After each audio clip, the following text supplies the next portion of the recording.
আজি আমাৰ গাঁৱত গৰখীয়া তিথিয়ে পালন কৰা হৈছে। আমি সকলোৱে আহিছোঁ চাকি বন্তি দিবলৈ।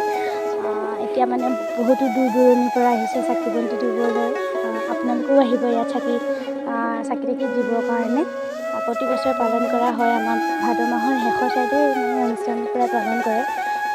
বহুত চেষ্টাৰ ফলত আজি এই অনুষ্ঠানটো ইমান ধুনীয়াকৈ আয়োজন কৰিছে। আৰু সদৌ ধেমাজিৰ পৰা মধুস্মিতা দ্বাৰা দিহানামৰ পৰিৱেশন আপোনালোকক মই অলপ দেখাবলৈ চেষ্টা কৰিম। এয়া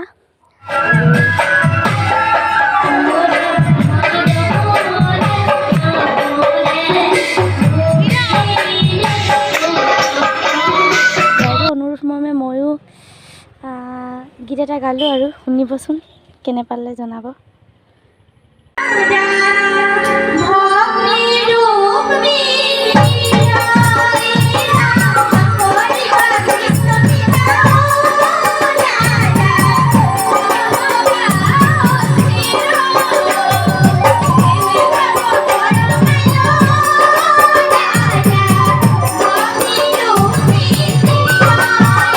আৰু মোৰ দেউতাৰ দ্বাৰা গায়ন বায়নৰ